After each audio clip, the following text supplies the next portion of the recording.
babae man siya o lalaki, matanda o bata, mayaman o mahirap, makapangyarihan o hindi makapangyarihan, nadaranasan natin yung tayo down and out. Yung parang pinagtakluban ka ng langit at lupa, parang hindi ka uso, wala nang puwang para sa'yo sa buhay na ito. Yung iba po na hindi nakakalampas sa ganyang negative feeling, kuminsan they even kill themselves. Or they become desperate and kill others. At dapat handa tayo sa ganyang mga uri ng panahon. What can we do and what wisdom can we glean from the Bible as to about what we can do when we are down and out? When you are down and out, acknowledge your situation. Accept your situation.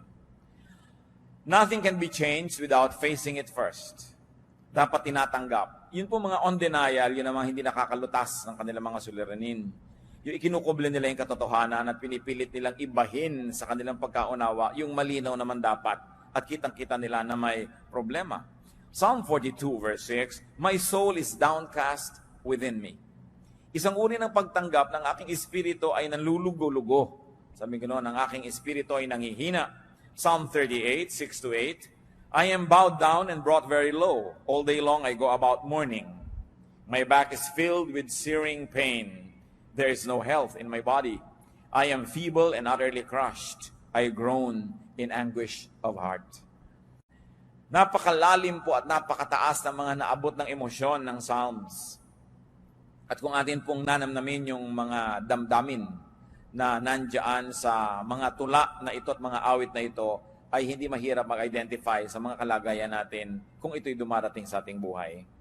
Kinikilala niya na sobra daw akong napayuko, sobra na ako naging na-humble, sobra na akong nakuba sa mga problema at sa mga hirap na dinadara. Proverbs 14, 10 and 13, "Each heart knows its own bitterness.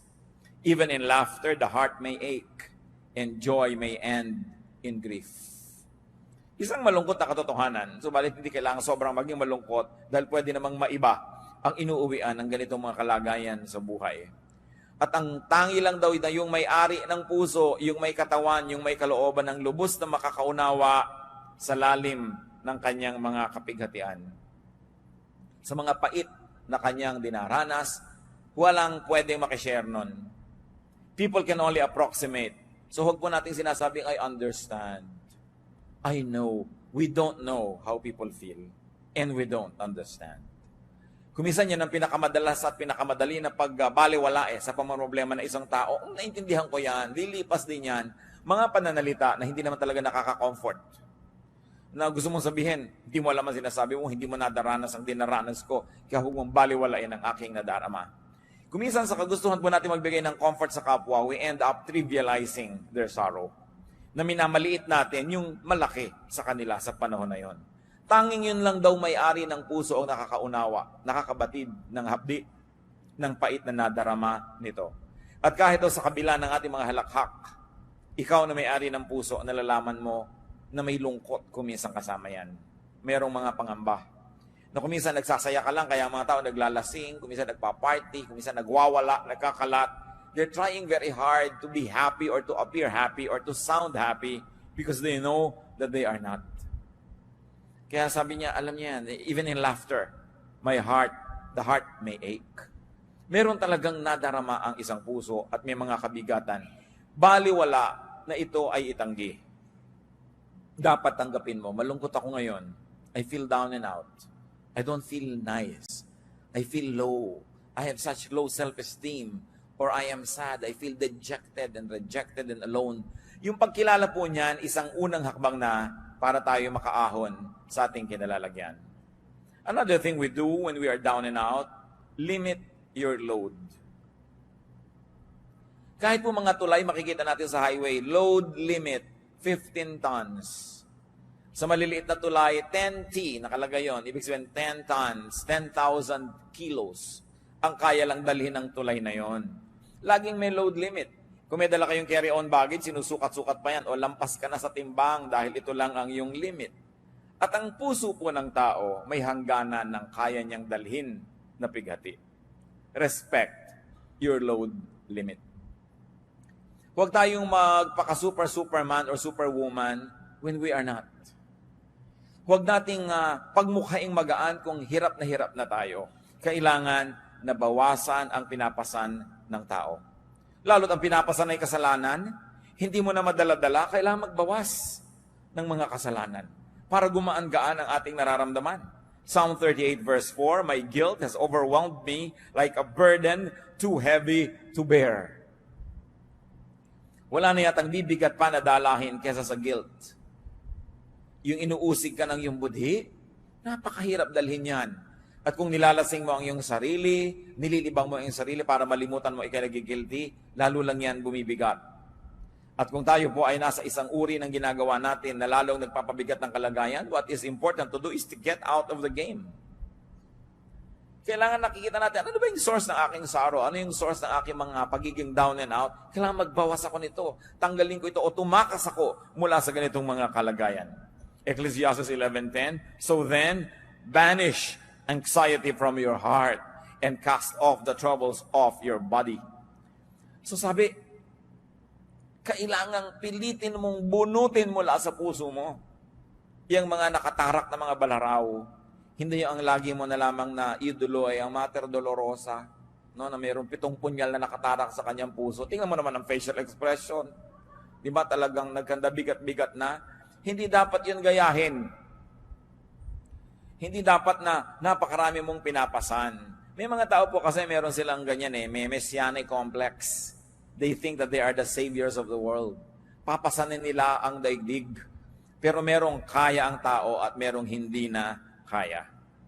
Kung meron tayong activity na sobrang stress ang ibinibigay sa atin, stop. Have a break. Have a vacation from it.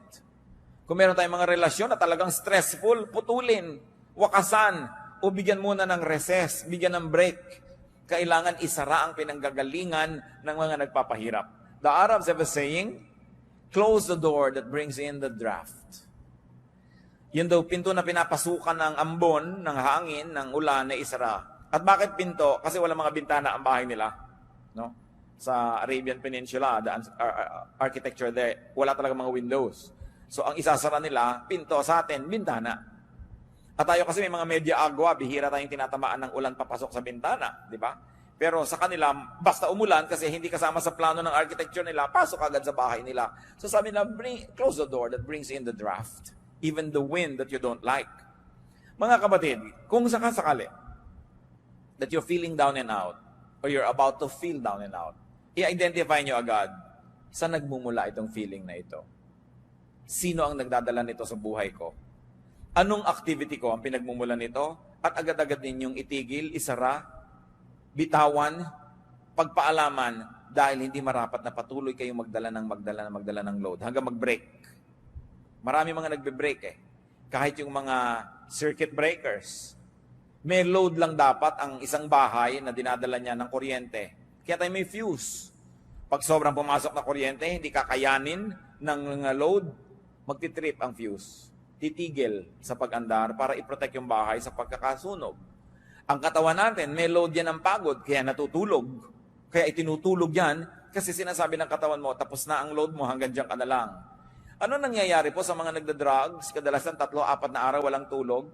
Kakaya nilang tumayo na walang tulog. Pero tingnan nyo, para sila mga naglalakad na kalansay. Kasi hindi talaga kaya ng katawan, artificial lang yung power. At lahat ng bagay na artificial, may bayad. May singil.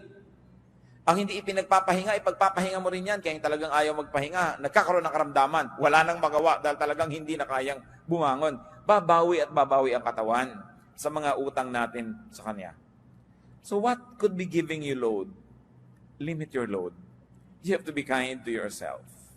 Another thing to do when we are down and out is to share your burden. You not only limit your burden, but you also share your burden with a friend. To confide in a friend is very important.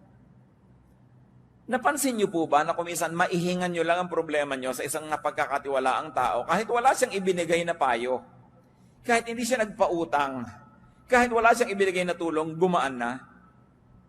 That's important to have friends. Friends divide our sorrow and they multiply our joy. Kaya pag tayo po may mga dinedevelop na mga friends, una, we enjoy the friendship. 2, they enjoy our friendship. And 3, if you have not yet relied on that kind of friendship, you are just saving for a rainy day. Nakakailanganin mo isang kaibigan na pwede mong pagkatiwalaan, pagsabihan ng mga problema mo na hindi mo masabi sa iba, nakakagaan. Deuteronomy 1:12, but how can I bear your problems and your burdens and your disputes all by myself? Sabi, hindi ko kaya yan mag-isa. Kailangan meron akong kasama. Kailangan meron akong katuwang. Ecclesiastes 4:10, if one falls down, his friend can help him up. Kung wala kang ginawa kundi magyabang sa iyong kaibigan, magpa-impress, magpasikat, paano mong aaminin sa kanya ang iyong mga suliranin? Paano ka magpapatulong sa mga kabigatan? Kaya kailangan meron ka man lang isa o dalawang tao sa mundo na hindi mo ini-impress. Yung kung ano ka lang yun ang pagkakaibigan ninyo, hindi yung kung ano yung akala niya tungkol sa'yo. Kasi talagang pag namang problema na po ang tao, ang pinakamahalaga, yung may makakaharap ng tao, hindi mo kailangan magkunwari. Hindi mo kailangan magbalat kayo. And it is a gift of God to have at least one person like that in your life na maaamin mo ang mga ipinakakalihim-lihim mo sa buhay. At kung minsan, malaman lang niya yun at malaman mong alam niya, napakalaking tulong na sa iyong buhay. Ecclesiastes 4:10, but pity the man who falls and has no one to help him up. Hindi ang tunay na kahabag-habag. Friends can be angels, especially in difficult moments. And friendship in the Bible is very precious. Proverbs 17:17, a friend loves at all times, and a brother is born for adversity. Kaya daw may kaibigan, kaya tayo may mga kapatid, para sa mga panahon ng kagipitan. Bagamat dapat ang nagsasabi nun yung tumutulong, hindi yung nangangailangan ng tulong. Pag sinabing, that's what friends are for. Dapat ang nagsasabi nun, yung tumutulong, hindi yung nangangailangan. That's what friends are for, kailangan tulungan mo ako. Naiiba yung value. Yung ikaw yung tumutulong, ayaw niyang tanggapin. So, that's what friends are for. Nandito ako para katulungan. Ang nagsasabi niyan po yung tumutulong. No? Hindi natin inuobliga ang mga kaibigan natin, that's what friends are for. Therefore, ay momolestyahin kita. But a friend loves at all times. At kung minsan, ito po ang pinaghihinanakit ng mga tinatawag nating non-Christians, mga unchurched, mga hindi born again, sa mga kaibigan nila na born again. Na nagkaroon na ng kondisyon ng pakikipagkaibigan. Hindi na kita kaibigan kung idolatrous ka. Hindi na kita kaibigan kung ang baptismo ay ganito lang, hindi katulad ng baptism ko. Hindi na kita kaibigan pag ganito ang doctrinal stand mo sa ganyang bagay, sa ganong bagay. Nagkaroon ng patakaran ng pakikipagkaibigan. Samantalang sa Bible may sinasabi, a friend loves at all times. At kung nangangailangan po tayo ng modelo, hindi ba sapat pa at lampas-lampas pa ang Panginoong Hesus na modelo? That while we were yet sinners, He loved us. So why can't born-again Christians love people who don't share their convictions? Why can't born-again Christians not love people who don't share their religious color? Nilalagyan natin ng patakaran. Dapat nga, mas kaya mong umibig. Mas kaya mong magmahal dahil meron kang Kristo sa iyong puso. Pero yung iba, kumikitid talaga ang isip. Akala lang ibig sabihin na maging born-again Christian, Bible-based Christian, evangelical Christian, maging judgmental. Na pagka hindi ka nakakaabot sa aking mga pamantayan na pang-religyoso, hindi ako makikipagmabutihan sa iyo. I will treat you like a pagan, like an outsider. Nababaligtad. Dapat ang Kristiyano, mas kaya nating umibig ng walang patakaran. Sapagkat yun ang pag-ibig ni Jesus sa atin. At yun ang pag-ibig na minodelo ni Jesus na dapat tularan ng lahat ng nananalig sa Kanya. Proverbs 27 verse 10, better a neighbor nearby than a brother far away. Aanin mo nga naman ang kapatid mo na talagang mamamatay para sa iyo, pero ang layo. So maraming panahon daw, higit lalong mabuti ang isang kaibigan ng isang kapitbahay na malapit kaysa isang kapatid sa laman na malayo naman. At sabi pa nga ng Proverbs 18:24, there is a friend who sticks closer than a brother. May mga kaibigang higit pa sa kapatid kung magmahal. At yun ang mga kailangan natin Bihirang-bihira na iiwan ka ng kaibigan mo Mas marami pa ngayon iniwan ng asawa kaysa iniwan ng kaibigan. Kaya hindi ibig sabihin na kayo nag-aasawa na wala na kayong kaibigan. Although your asawa should be your best friend, no? Pero kailangan may kinukultivate ka rin na ibang friendships. Kasi pag nagka-problema ka ngayon sa asawa mo, kanino ka na ngayon sasandal? Kanino ka na ngayon tatakbo? Kanino ka na hihingi ng tulong? Kailangan ang tao hindi nagsasara ng mga pinto niya sa mga mahahalaga niyang relasyon, lalo ang pakikipagkaibigan.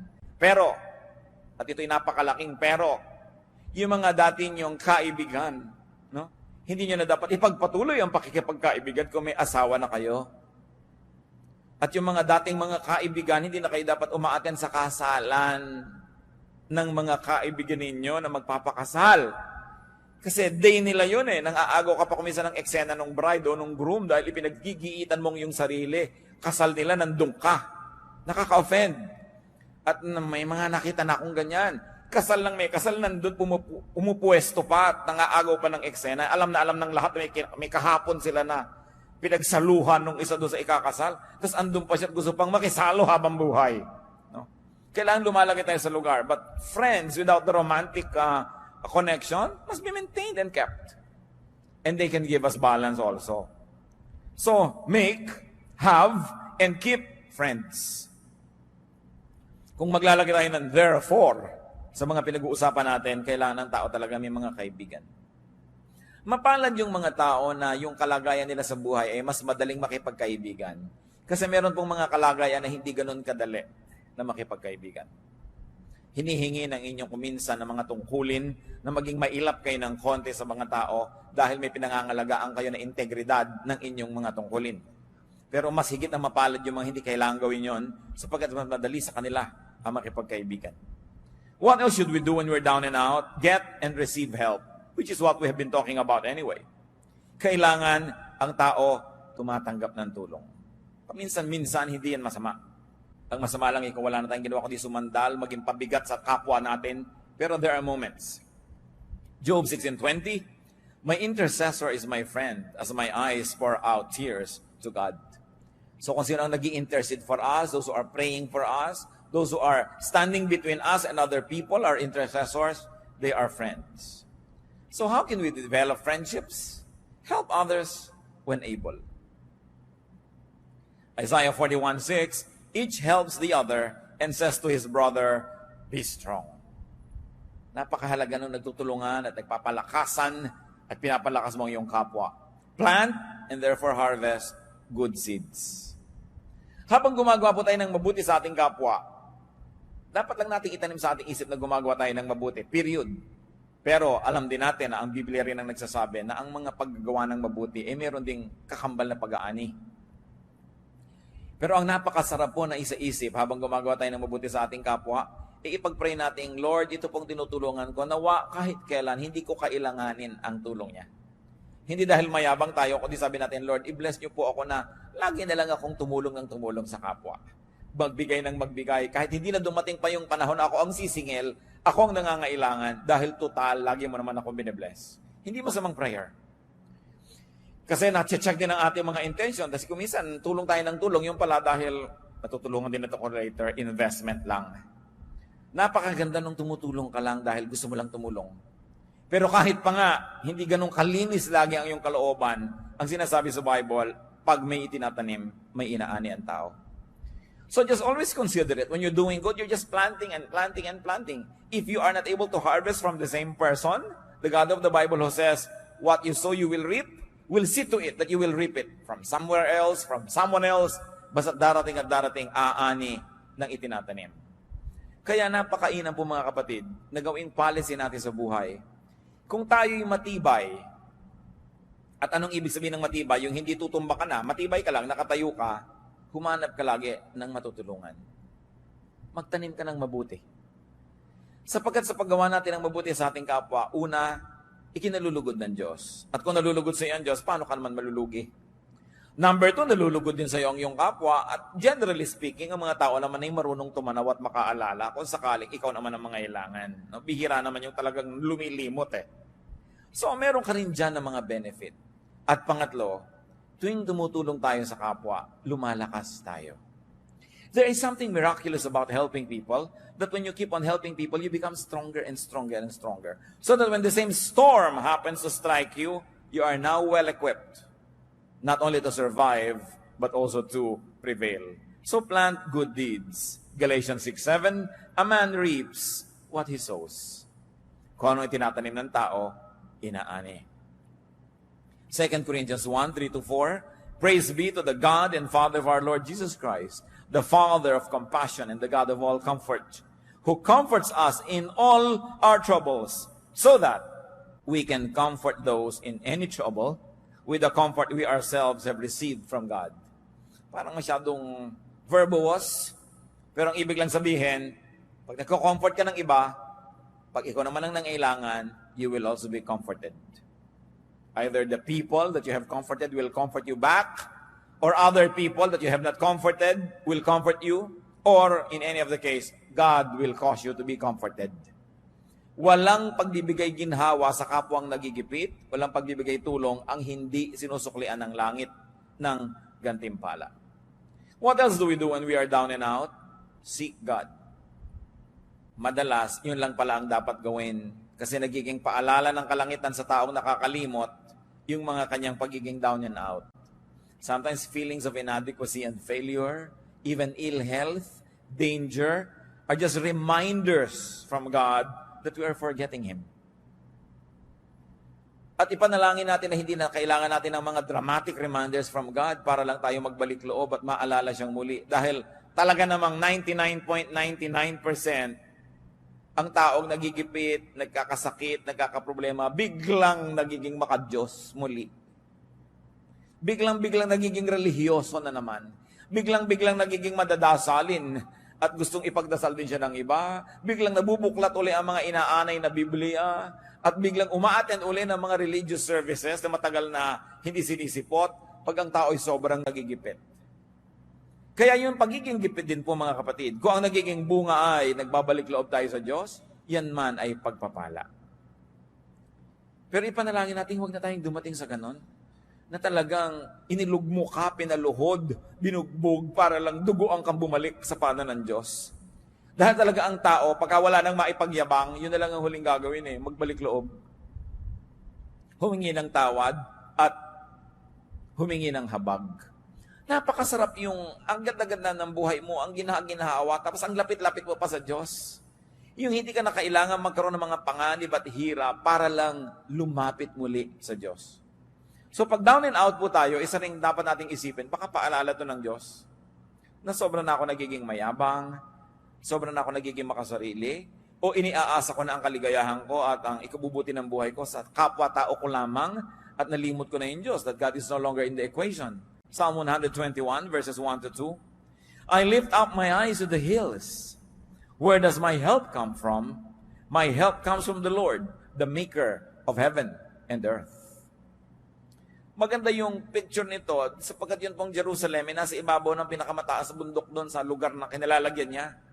So yung pagtingin mo sa mga ibabaw ng mga bundok, kahit may mga ibang bundok ka rito sa pagitan mo at ng Jerusalem, pag tumingin ka dyan, lumalampas pa rin yung paningin mo, makikita mo pa rin yung ibabaw ng Jerusalem.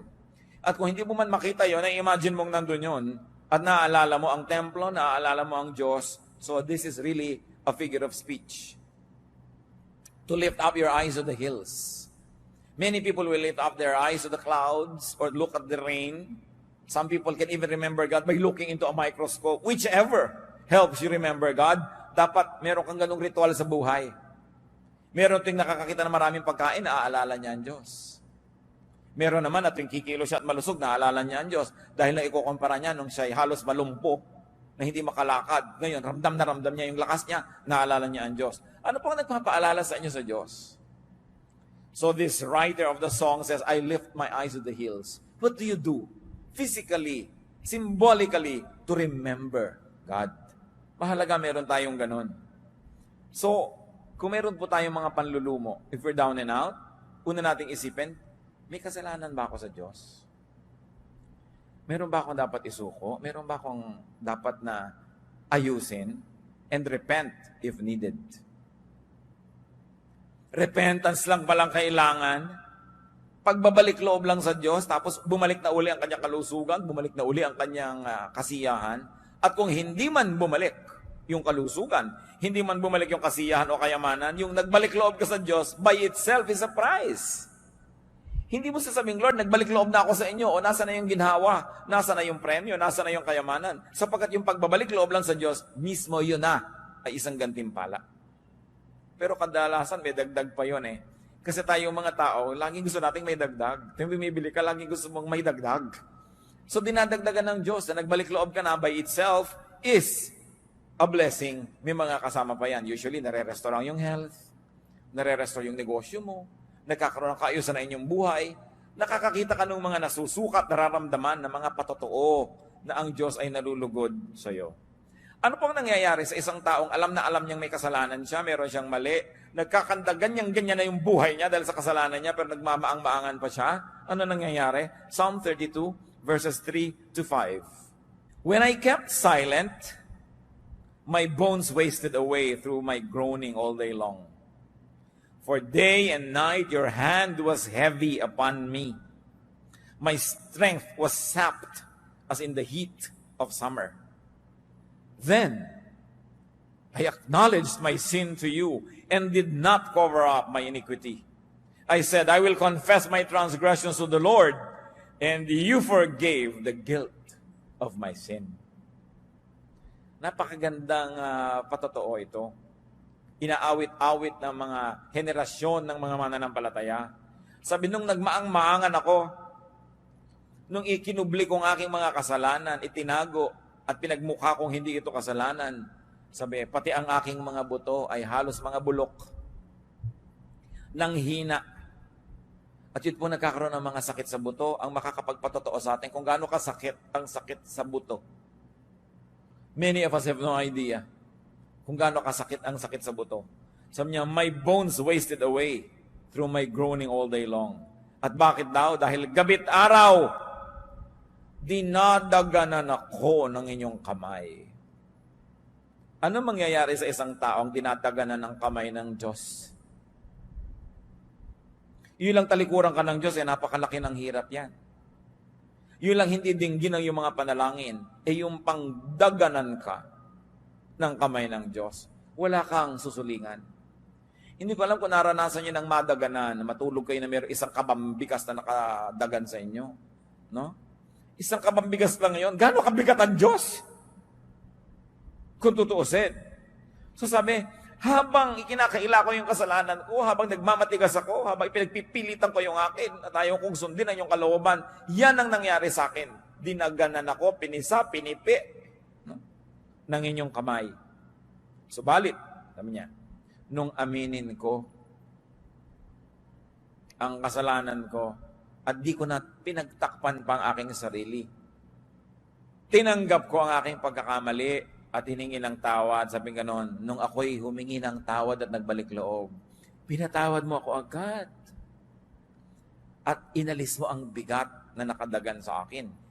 You took away the guilt of my sin. Yun ang bigat Napakabigat. Bakit yung bigat ng loob? No? Hindi mo naman matimbang. Kahit sumakay ka sa timbangan, ang bigat ng loob mo, hindi naman nakukuha ng timbangan yung bigat Pero alam mong napakabigat. At alam mo na kung ang gaan ang kalooban mo na halos magsayaw ka palaka dahil ang gaan. So ang sinasabi dito mga kapatid, bakit naman natin pinapatagal yung bigat? Lalo't kung alam naman natin ang pinagmumulan ni kasalanan. Lalo't kung alam natin ang pinagmumulan ng isang negative attitude, isang maling pananaw, ba't hindi na lang isuko yan? Total, susuko ka rin dahil hindi ka naman mananalo, Diyos yun Pinapatagal mo lamang ang pahirap sa sarili. Sabi, isuko yan. When I confess my transgressions, you forgave the guilt of my sins. Hindi nga hininga ng bayad Confession lang.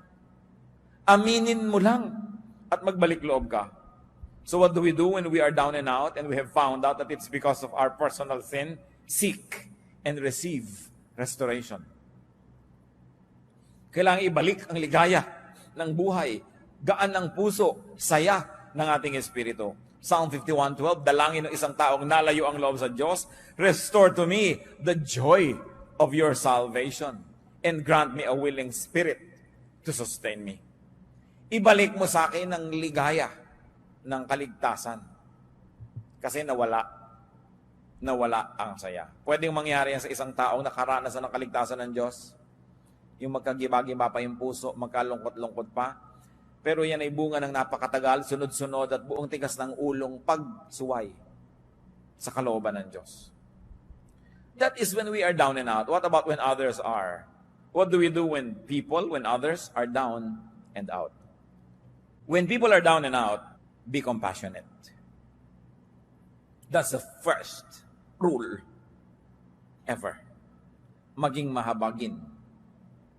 Colossians 3:12, as God's chosen people, clothe yourselves with compassion, kindness, humility, gentleness, and patience.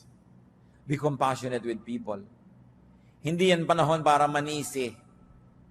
Hindi yan panahon para magpasikat. Nakita mo, tama ako. Kailangan ko ang tao down and out. We become kind.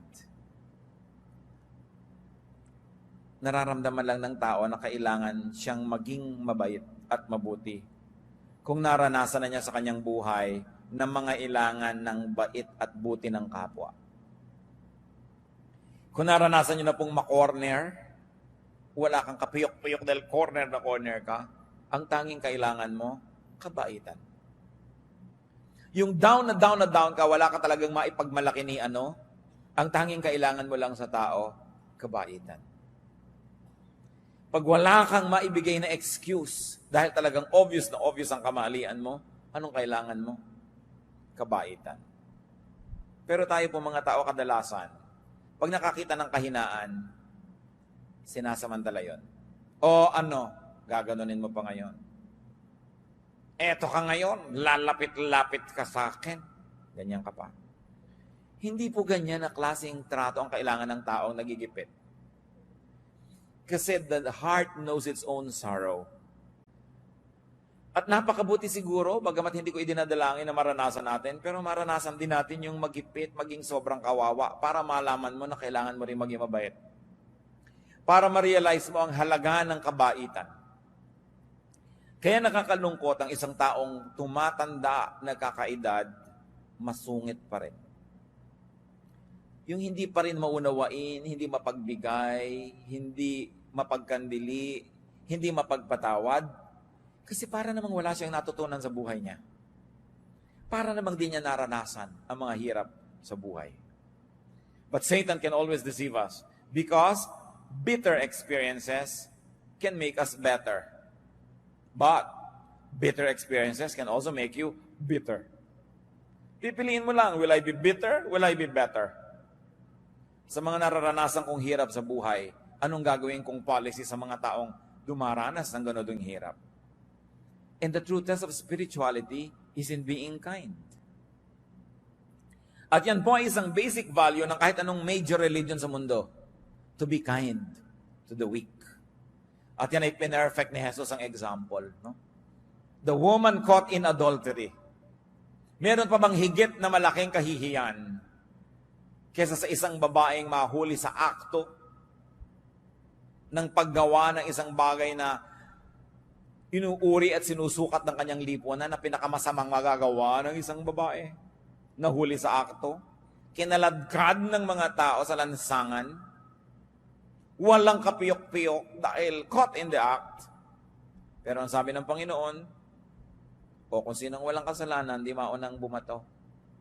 Di ba musika sa tenga ng babae yun? Subukan ko nyo kung kayo yung babatuhin.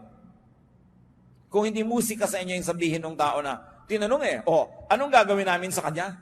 Inilagay sa kamay ni Jesus ang mangyayari doon sa babae Alam niyo, madalas nasa kamay natin ang mangyayari sa ating kapwa. Kumisan kuya kayo ng isang pamilya, kayo tong breadwinner, may nagkamali, kumisan nasa kamay ninyo kung ano mangyayari sa kanya. Kasi yung opinyon, papakinggan ng iba. Kumisan kayo yung tatay, kayo yung nanay, anong gagawin niyo sa isang taong ganun? Pinakita sa atin, Jesus, ang dapat gawin. Sabi niyo, yung mauna na yung walang pagkakamali. Kaya dahil doon, walang naglakas loob bumato. Kailan nyo ibinibigay yon? Kailan natin kakailanganin yon? Remember, what you sow is what you reap. Napakahalaga na iniisip niya. Kaya ang ating beginning na verse you don't know what a day may bring forth. Be kind, because you don't know when you might be the recipient of the same kindness. So when people are down and out, be compassionate to them, communicate with them. Ang isang napakahirap na mangyari sa isang tao pag siya down and out ay yung ma-isolate. Yung nag-iisip siya Hindi kaya ako tinatanggap ng mga tao, ipinupuwera nila kaya ako sa kanilang buhay? Communicate with them. Yung mga talunan, communicate with them. Kasi iniisip nila, meron pa kayang tatawag sa akin, may magte-text pa, natalo ako sa eleksyon, natalo ako sa contest, natalo ako sa kahit ano pa man. Dahil siyempre maraming kung bumabati sa nanalo, doon sa natalo. Meron pa bang bumabati dyan? Communicate. And when we communicate, we're saying, I'm here, I'm available, I am willing to help. Galatians 6:2, carry each other's burdens, and in this way you fulfill the law of Christ. So be kind-hearted, be gentle. Ephesians 4:2, be completely humble and gentle, be patient, bearing with one another in love. Maging mapagpatawad, mapagpaumanhin, at pairalin ang pag-ibig. Another thing we do when people are down and out, be reachable. Be available to help.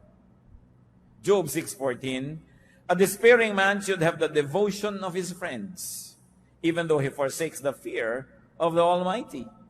Nakita niyo sinasabi ni Job? Kahit pa hindi ako matakot kayo sa Diyos, kahit magreklamo ako sa Diyos, kahit hindi ako maging makad-Diyos, kahit ano pa pagsasabihin ko dito, kaibigan ko kayo, dapat bigyan niyo ako ng inyong katapatan, ng inyong debosyon. Kita niyo yung sabi niya, a despairing man should have the devotion of his friends, even though he forsakes the fear of the Almighty. At dito, bumabagsak yung maraming mga Christians. Pagka meron nagkaroon ng despair, sasabihin agad, kasalanan mo yan. Dapat talaga mangyari sa iyo yan. No? Yung iniisip natin, dahil ang tao may kasalanan, dapat mangyari sa kanya yon. That's already the position of a judge. At ang sabi sa atin, judge not. Ang inuutos lang sa atin, merong nangangailangan ng tulong-tulungan mo without passing judgment. Let God be the judge. Total, God naman talaga ang may alam ng lahat. Siya ang nakakaunawa ng lahat, so hayaan natin yung paghuhusga sa Kanya. Ang gawin natin, yung inuutos sa atin, to be compassionate. And when people are down and out, do not preach. It's not the time to preach. Do not moralize or judge or persecute. Kailan po tayo dapat nagpipreach? Before a disaster. Before people commit a mistake. Tinuturuan natin, binibigyan natin ng mga paalala, ng mga example, encouragement. Pero oras na sila'y nagkamali nadapa na, ang susunod na gagawin na natin is compassion, kindness, love, support, para makarecover ang tao. Hindi preaching. Sabi sa Ecclesiastes, there's a time for everything and a time for every activity under heaven. So there's also a correct time for preaching. Dahil kung yung tao down and out, hindi nakikinig yun. Preach ka ng preach, nakikinig niya, gumagalaw yung bibig mo, pero wala yung nakikinig. Kasi ang laman ng puso niya, yung pinapinag. Job 6:24-26, teach me and I will be quiet, show me where I have been wrong. How painful are honest words, but what do your arguments prove? Do you mean to correct what I say and treat the words of a despairing man as wind? Ano pa yung context nitong si Job? Nung siya ay dinapuan ng kotakot-takot na dilubyo sa buhay, bagamat alam natin siya ay mabuting tao sapagkat siya dumaan sa pagsubok. May 3 siyang matatalik na kaibigan na naglakbay ng malayo para makiramay sa kanya. At napakaraming araw at gabi ang lumipas na naumupo lang sila doon kasama ni Job, walang kakibo-kibo, nakikiisa sa kanyang pighati. Subalit, matapos ang ilang araw, nagsimula na silang magsalita, isa-isa, walang humpay, taking turns. At isa lang ang sinasabi nila kay Job. Nagkaganyan ka, siguradong may kasalanan ka, aminin mo na. Yun lang ang sinabi nila, pagkahaba-habang poetry, basahin mo, ang daming mga stanzas, pero yun lang, hindi pwedeng magkaganyan ka kung righteous ka. Siguradong may mali ka. Anong malay nila? Alam na alam natin because the Bible writers tell us that Job went through a trial. Anong malay mo kung isang tao very righteous pala and going through a trial? Ba't mo i-judge? Kaya sabi nitong si Job, napakasakit na inyong mga salita. Ano ba ang gusto niyong gawin ngayon? Ituwid niyo lahat ng mga sinasabi ko at baliwalain niyo ang lahat ng aking mga pangangatuwiran. Ang ipinagpipilitan ninyo, dapat mangyari sa akin to dahil meron akong kamalian. At marami po ko alam mga kapatid, mga Christian na naman, pupunta sa may sakit na malubha. Kawawa ka naman, sister, ito ang pinya, o ito ang ganito, ito ang ganyan. Mamaya, sister, baka naman may dapat kang i-confess. Wala, bakit ka nakaganyan? Kung hindi ka may kasalanan, mamaya talaga inuusig-usig na niya yung nakahiga doon. Mabuti pa, di na lang siya dumalaw. Kasi, kung totoong may kasalanan yung tao, hindi na siya kailangan paalalahanan. Alam na niya yon. At kung kayo may sugat, gusto niyo bang dinudot-dot po, may sugat ka, ito yung sugat mo, didiin-diin mo pang ganun. Hindi mo kailangan yun, sensitive ka na nga. Ang kailangan mo ay kabaitan ng tao. At hindi ko man naging mabait sa iyo, ay magpapalusot ka na sa Diyos. Lalo ka nga nagigilty kung mabait yung kaharap mo, di ba? Kung hindi ka inuusig, mas nagiging defensive ka nga kung usig siya ng usig. Siyempre, offensive siya, defensive ka. Pero kung walang offense, there'll be no need to be defensive. And people can be more open to the ministration of the truth. So, if people are down and out, it's not a time to preach. Mga kapatid, kung magpipreach kayo sa isang taong nagkamali na, ibig sabihin, hindi kayo nag-preach bago siya nagkamali. Ibig sabihin, marami kang pinalampas sa pagkakataon, doon ka dapat nagturo, doon ka nagbigay ng patotoo, doon ka nagbigay ng example. Pinalampas mo, tapos ngayon ka pa magtuturo kung kailan nagkamali na. It's not a time for that. Although, I believe that there's a time for another preaching. There is a time for another reminder, but not during the moment of crisis, because the person will not be mentally and emotionally receptive to you. What else do you do when people are down and out? Be discreet, be silent, and be tasteful in helping others.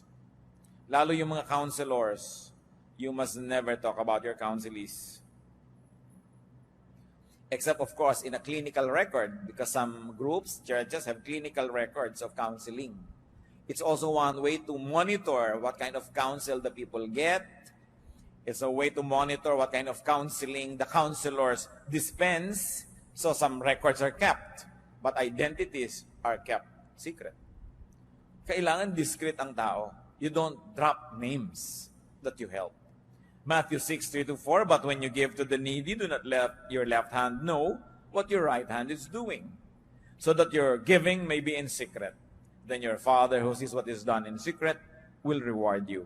And that goes for giving advice, for giving help. Hindi na natin ipinamamalita ang ganyang mga bagay. Tahimik lang tayo. Napaka-importante na ang tao, discreet, hindi matabil, hindi madaldal. Lalo't kayo ay nasa mga service-oriented work. Kung kayo halimbawa ay nagre-retoke ng muka, yan ang inyong hanap buhay, may nire-retoke ka ngayon dito, kung sasabihin, si ano nga, niretoke ko yun eh. Si ganito, niretoke ko. Dahil hindi ka pagtitiwalaan ng nire-retoke mo, hindi, ipamamalita mo rin pala siya.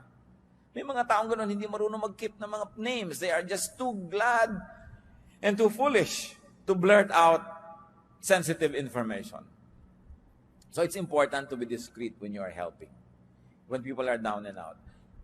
Kaya po yung iba, kahit nasasabog na ang dibdib, hindi makapagsiwalat at hindi makapagbulalas sa takot na idaldal nyo. Pero kung tayo lang ay napagkakatiwalaan at napapatunayan natin sa kapwa natin na pagkakatiwalaan tayo, kung dumating ang pangangailangan na kailangan nila ng mapagkakatiwalaan, lalapit sa atin, it's a great, great, great gift that we could give to people. I will place that among the top 3 gifts that you could give to others, that they trust you. And if you're really trustworthy and they trust you, can you imagine what kind of gift you give them? You assure them that they can trust you and they can share things with you. Anong luwag ang maibibigay natin sa tao? Anong uri ng ginhawa ang maibibigay natin kung tayo ay napagkakatiwalaan? And of course, what else do you do when others are down and out? Of course, pray for the person in need. James 5:16, therefore confess your sins to each other and pray for each other so that you may be healed. The prayer of a righteous man is powerful and effective. So ipanalangin ang mga tao who are down and out. Avoid talking about them. Napakadaling matukso na pag-usapan ang mga hirap at ang mga crisis ng kapwa. Pero dapat ipanalangin kaysa pag-usapan. Helping and being helped are parts of life. Kailangan tayo ay humble enough to acknowledge that we need help and kind enough to extend it. Be humble when down and out. Yung iba naman down and out na mayabang pa. Hindi tuloy-tulungan ng kapwa. Gusto pa ng kapwa tuloy makita, lalo pa siya magkabuwal-buwal para maging humble. So be humble when down and out. Be humble when not down and out. In fact, be humble when strong, because you don't know what a day may bring forth. Life is a mist. Life situation can change in an instant. Proverbs 27:1, do not boast about tomorrow, for you do not know what a day may bring forth. Ano ang magandang pamantayan kung paano tayo makikitungo sa mga down and out? Simple lang mga kapatid, kung paano nyo kayo gustong pakitunguhan kung kayo ang down and out. Ganun lang. Paano nyo itatrato yung mga anak ng kapwa nyo na nagkamali? Simple. Paano nyo gustong itrato ng ibang anak nyo? Kung yung anak nyo ang nagkamali. Paano nyo itatrato yung mga nadapa? Simple. Kung paano nyo gustong maitrato kung kayo yung madapa.